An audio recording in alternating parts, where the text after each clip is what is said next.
Effortless artistry. Now, doesn't that sound nice? Today, I'm excited to be part of a video hop to celebrate the arrival of this new product at Crafty Meraki. Is this the next big thing in card making? Let's take a look. Effortless artistry is big packs of paper that are printed in the exact same configuration as the coordinating stamp sets, and they're beautifully colored by some of our Meraki friends. In each pad, there are 24 sheets of high-quality paper, 6 each of 4 printed designs, so you can use it without being afraid of using it up.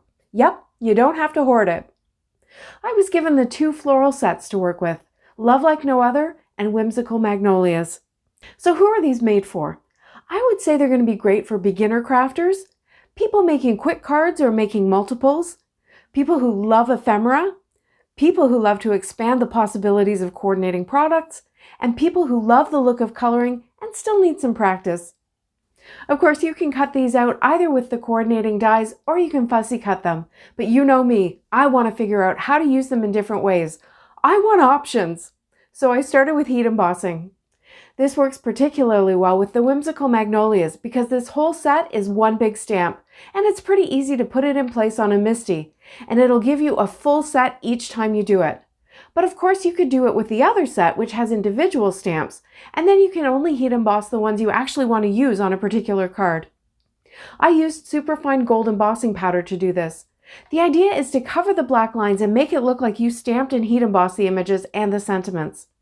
This paper is sturdy, but it's not quite cardstock weight, so when you're heating the embossing powder, you definitely want to keep your heat gun moving so you don't burn the paper. For the Magnolia set, it's only one die too, which makes it easy to cut all the pieces at once. Again, the tulip set has separate dies for each of the flower images and a whole separate set of dies for the sentiments. To finish this card, I used a few of the Magnolias on a pink panel with an older die cut Celebrate sentiment. The gold outlines give a really pretty, elegant finish to the flowers. As I said, this video is part of a hop to celebrate Crafty Meraki's 3rd Meraki-versary, as well as the arrival of these innovative new products, so be sure to hop and comment for a chance to win. All the details are below in the description, as well as supply links. Next, I wondered if there was a different way to use one of the papers, almost like pattern paper, by die cutting the 2 tulip sprays with one solid shape. I think an oval would have actually worked best here, but I don't have one, so I grabbed a selection of shapes. A circle, a small rectangle, a square, and a diamond. I felt like the diamond and rectangles were the best, so I cut them with that. And I like the rectangle much better than I like the diamond. Now, what else can we do? I know these are designed for people who aren't really comfortable with coloring, but there's nothing to say that we can't add a bit of shading. I grabbed a pale yellow marker just to warm up those pink tulips a bit.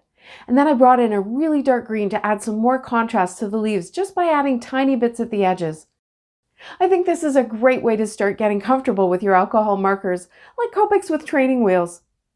One way to add dimension is to grab a gray marker and add little shadows to the bottom and left sides of the flowers. And hey, let's go all in.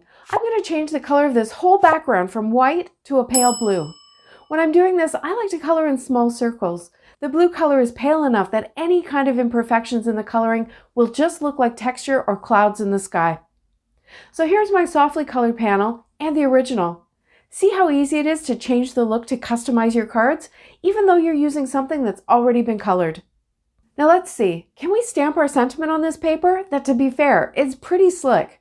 I wasn't 100% sure, and I thought I might need a solvent ink like StazOn, but with this Eclipse Black from Maker Forte, I stamped several layers with my MISTI, and in less than a minute, it was dry and not smudging. To finish this card, I just added a black mat and some Fairy Garden gems.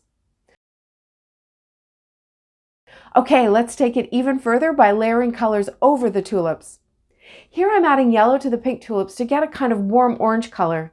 As the yellow dries, you can still see all the professional shading of that original coloring that was already there, showing through, so you don't have to do any kind of shading yourself at all. Just a solid layer of color over top. And on the other one, I grabbed different colors to see how far I could push it. I created some purple tulips and some red ones just by changing the color I was layering on top. Then I grabbed an aqua marker just to change the tone of the green leaves too, and it worked exactly the same as the flowers. The shading that's there is still visible through the layer of Copic ink that I added. This is a great way to get some practice with your Copics. And let me just show you, the markers are bleeding through this paper a bit, but not enough that they've ruined the next page in the pad. But if you're worried, you can remove the page before you color, like I did earlier. To finish this one, I added one spray of tulips to a square card with a big black birthday die cut and a stamped wishes word. This is another great example of adding some color to get a different look. I hope you like these examples of how adding just a little bit of effort to your effortless artistry paper pads, you can get so many more looks. And don't forget that there are stamps too. If you're someone who's still figuring out how to Copic color, I've got 2 no-fail, easy methods for doing it. Let's start with the stamping. I grabbed one of the tulip spray images stamps and I put it on my stamp wheel. Now it's a little too big really, so I had to overlap in the center, but that's no problem. I can just put a die cut over it or cut it out later. I'm rotating the wheel and stamping 8 of these sprays to create a really full card. And I'm actually really enjoying that little pattern that's creating in the center, but I did cut it out in the end just so that I don't have to spend time coloring stuff that won't end up on the card. To color these in the simplest way possible, I just grabbed my favorite 4 tulip colors, yellow, orange, pink, and purple, in 2 shades of each. I got out my turntable, which allows me to easily move my paper to color in the most comfortable position, and I used a piece of acetate underneath my cardstock to protect the turntable from Copic ink. I colored the whole of each flower with one color, just flat, no shading at all. Then I chose the one center petal and I colored that one with my darker shade. This gives a really fun kind of pop art look, and there's no worrying about shading or light source or any of those more advanced coloring concepts. For the leaves, I actually chose gray. This will help the tulips themselves really pop.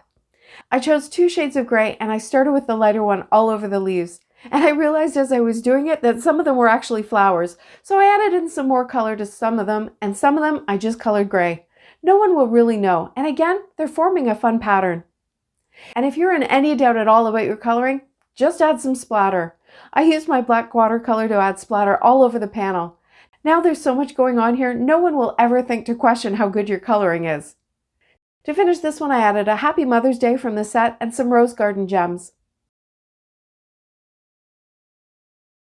Okay, one more using the stamp wheel. This time I put the spray of tulips on its side, using the markings on the wheel to figure out where it could fit and make a complete circle.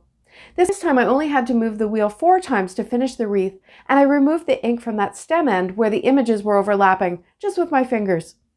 When I trimmed it down, I chose an area of the panel that had the least amount of that overlap. It's still not perfect, but you'll see once it's colored you won't notice it at all. When I colored, I again started with one single color on all the flowers, just flat. This time, instead of going darker on one whole petal on each, I'm doing some basic shading by flicking the darker color just along the bottom of each of the tulips. And I'm doing it the hard way, turning my paper until I remember to get my turntable out to do the leaves. I grabbed 2 shades of aqua and same thing. I put the lighter shade down over all the leaves, and then I went back with the darker shade and just put one line down on each leaf. No blending, just 2 different colors. Again, it gives a pop art or illustration type look rather than a realistic look, but that can be just as pretty.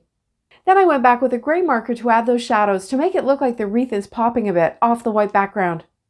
And you can be done here, or if you do want to soften the blend a little bit, just go back over everything with the lighter shade of each color. I added gold splatter this time to give some shine and again mask any imperfections in my coloring. And I finished the card with some more of those rose garden gems. I think the addition of these new effortless artistry pads to a standard stamp and die release adds just a ton of possibility for card makers of every skill level. I had fun playing with them, and I'm excited to see how you use them and how Crafty Meraki moves forward with this innovative idea. Let me know what you think of them, and don't forget to hop along for a chance to win. Thanks so much for watching. See you next time.